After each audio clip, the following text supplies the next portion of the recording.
saya akhirnya kan minta, karena sering konsultasi gratis ini, minta dihubungkan dengan Facebook.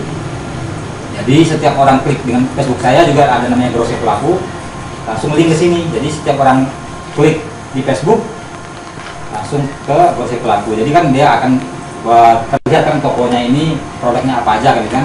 Kalau di Facebook kan kita cuma bisa ubah profil ya, terus tidak banyak gambar yang tampilkan gitu kan. Terus spesifikasi produk kan tidak bisa detail di Facebook kan.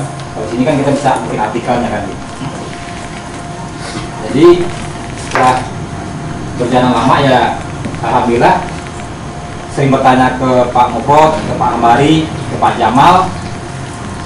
Ya begini jadinya Pak. Itu juga belum sempurna sebenarnya. Apalagi nih Pak Heru, saya cepat banget kayak Pak. Mungkin pengalaman dari teknis Pak, pengalaman teknis mulai dari kenal RWP tadi sudah, kemudian hal apa aja yang Bapak lakukan terhadap web Bapak, baik web yang di SEO-nya atau SEO on-page atau off-page-nya.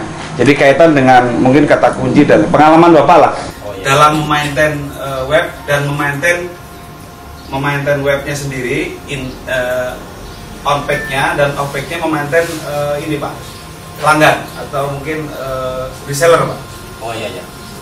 Nah untuk web ini sendiri saya sebenarnya masih belum terlalu mahir ya untuk web ini, masih perlu banyak belajar lah gitu.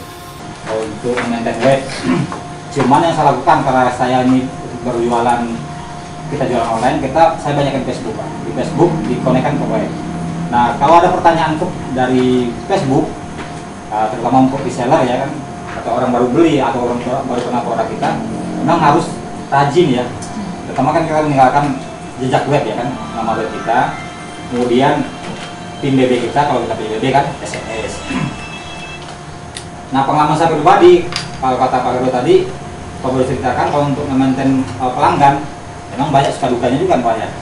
Pelanggan barang dikirim dengan buru-buru, padahal paketnya oke ya kan, yang 5 hari kan, kayaknya datang 3 hari atau 2 hari kan. Itu barangkali udah menjalani bisnis online, udah merasakan gitu ya.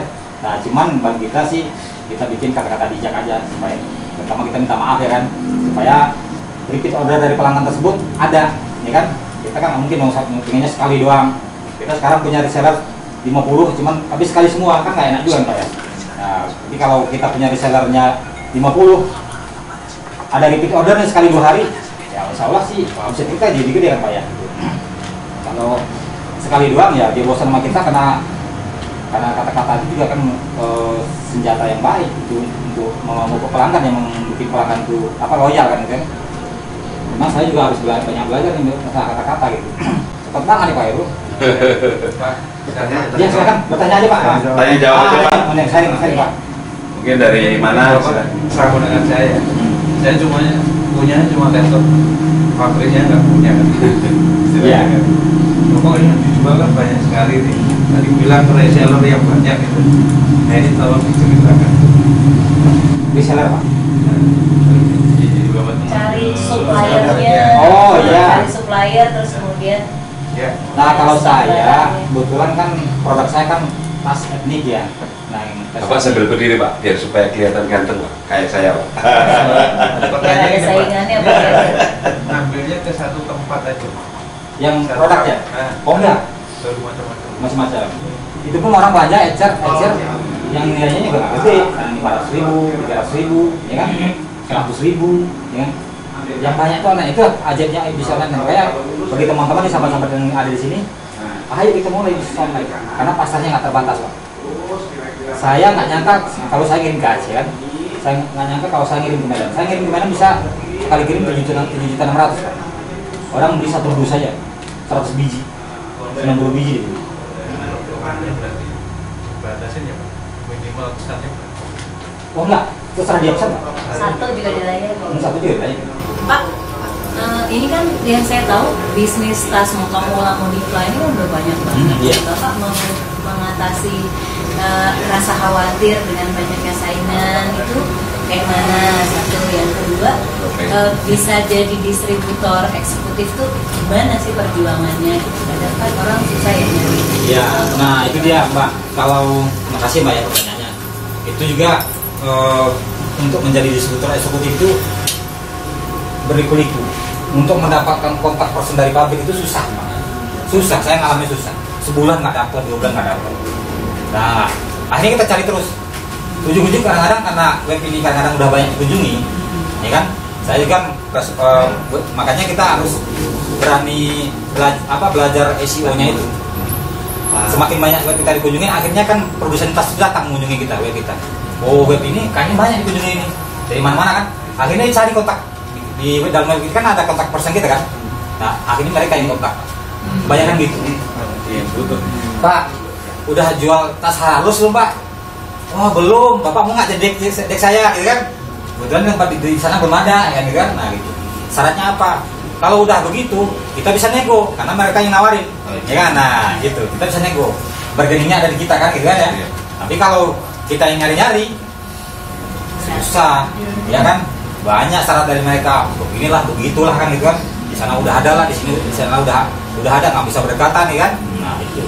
Alhamdulillah karena web ini agak banyak pengunjungnya, bukan agak banyak ya, belum banyak juga sebenarnya kan, gitu. Cuman ada lah, tiap hari itu ada kunjungan, gitu kan? Rata-rata sih kunjungannya 50 Pak sehari, nggak banyak. Dibanding Pak Mumprot sama webnya Pak itu Hambari 200 orang mengunjungi sehari, saya baru belum ada separuhnya kan, itu belum ada seperempatnya. Cuman akhirnya kan produsen juga ngeliat ini webnya aktif, ya kan, setiap hari ada kunjungan. Nah, jadi mereka cari kontak person kita. Nah, yang pertama di awal, yang 3 di awal itu saya nego itu langsung. Usaha keras untuk nego. Tapi yang berikutnya udah produsen yang nawarin. Itu udah produsen aja yang nawarin. Jadi cari kontak person saya, akhirnya dia nawarin. Bisa nggak? Wah, bisa. Syaratnya gini gitu kan. Malah syaratnya bisa dipermudah kalau mereka nawarin. Kalau saya penasaran justru di awalnya ya, maksudnya untuk pecah telurnya itu bagaimana? Karena untuk mencapai itu kan awalnya pasti dari pembelian pertama. Nah, itu bagaimana ya? Karena saya masih kesulitan di situ. Oh iya, boleh Pak. Makasih. Nah, kalau pecah telurnya, saya sebenarnya pecah telur saya pertama kan tadi bilang saya nggak online, offline. Mulai pertama itu dengan 1,5 juta itu saya jual ke teman-teman saya Pak. Itu offline. Saya tawarin ke tempat kerja saya, ke anak-anaknya, punya anak sekolah nggak ada, saya jualin deh. Nah, tapi senengnya pas online, pas pecah telur online pertama, saya lupa ya di mana ya, orang Tangerang, seorang guru, dia pesen tas ke saya, waduh sama minta, alhamdulillah. Pecah telur juga melalui online gitu kan. Tapi pecah telur melalui Facebook, cuman dikonekkan ke grocery pelaku kan, yang fanpage itu mungkin. Fanpage. Nah, ya kan ada fanpage di Facebook ya, dikonekkan ke situ. Kan produk saya masih ada cuma 3 merek waktu itu kan. Dia akhirnya nanya, Pak, cuma jual 3 merek ini aja Pak? Ya baru mulai Pak, gitu kan, baru mulai itu. Baru 3 merek, itu pun produknya paling 50 biji Pak gambarnya. Yang ada di web nih, itu pun belum teratur, kacau gitu. Ada namanya tas hijau kan. Tas hijaunya pertama, terus yang gambar keduanya tas yang lain masih belum teratur gitu, karena kita masih awam kan, baru 2 bulan belajar gitu kan. Jadi nggak teratur itu juga gambarnya. Kok gambarnya ngacak-ngacak ini Pak? Pak gitu kan. Ya baru belajar. Pecah telur pertama Pak, kan pakai syarat ya kan, untuk jadi reseller kan ya pakai syarat. Syaratnya berapa jadi seller? Nah, syaratnya sih 700.000 gitu kan. 700.000. Nggak bisa kurang. Mana ya? Syaratnya dari pabriknya begitu Mbak. Ya memang dari produsen juga ternyata ada. Syarat-syarat gitu kan ada juga.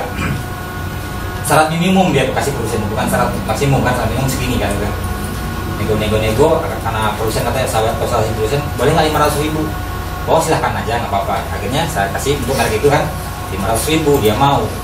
Ternyata ya alhamdulillah 500.000 itu dapat 6 tas. Senang saya itu. Wow. Alhamdulillah. Ke JNE belum tahu caranya, ke JNE kan baru pertama kali kan, baru pertama satu log melalui online kan. Pas JNE ada paket oke, yes, reguler dan yes gitu ya. Paket apa Pak? Pak, paket apa ya Bro? Bang, paket apa? Ada apa? Paket apa aja? Saya nggak ngerti. Paket apa aja yang adanya? Paket ini segini Pak, sekilonya, paket ini segini. Oh ada paket-paketnya Pak? Ada. Akhirnya akhirnya dikirim lah paket yang paling murah aja Pak. Karena kan kita baru pertama kan, tapi yang paling murah berapa Mbak? 7.000 Tangerang kan. Oh iya. Tapi saya juga nggak mau Mas, saya pengen orang paling cepat sampai, karena baru pecah telur kan, jangan sampai kecewa nih pelanggan nih. Saya kasih lah paket reguler, ya kan 8.000 kan ya, di taman 1.000 nggak apa-apa dong ya kan, untungnya banyak gitu. Produk kita lumayan kasih. Nah sampai tuh akhirnya balas kan ya, SMS, BBM lah gitu. Terima kasih Pak Saiful kan, nah, ini barang udah saya terima dengan itu, barangnya bagus-bagus. Ini juga semuanya pesanan orang, betul tidak? Itu udah pesanan orang semua, tambah alhamdulillah laris katanya gitu. Ya laris, orang pesan semua ya kan. Langsung habis. Malah itu kita order tuh. Sampai sekarang pun mereka masih menjadi pelanggan setia. Kenapa? Ya kita pelayanan intinya. Jadi masih jadi pelanggan setia yang ngambil bukan merek itu aja lagi gitu. Jadi berkembang kan dari satu merek ke merek berikutnya. Ya, nunggunya berapa lama dari online itu sampai restoran online itu berapa lama ya? Berapa? Range waktunya. Dari Kan kalau offline kan jelas itu juga komisinya dari online. Kan nunggunya berapa lama? kalau saya sih nggak lama Mbak, kalau paling 3 minggu, karena kan setelah kan kita waktu belajar di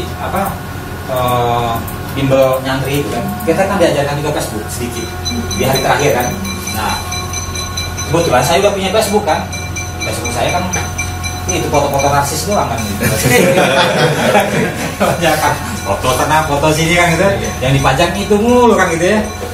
Akhirnya saya ganti, saya ganti gambarnya tas kan, para teman-teman saya pada kaget kan. Oh, lagi statusnya kan. jadi tas semua isinya di di halaman itu, berananya itu saya ganti tas semua. Wah, ganti status nih, nggak dikenalin sekarang nih. Akhirnya nggak pernah ngirim lagi tuh teman-teman. Efeknya juga gitu, teman-teman yang dulu yang jumlahnya banyak, teman-teman sekerjaan gitu kan, teman sekolah, nggak pernah lagi ngirim komentar. Karena dia nggak kenal kali ini proses pelakunya apaan, siapa ini. Padahal kita udah berubah itu, udah berubah wujud ya kan. Jadi itu, jadi penjual tas gitu.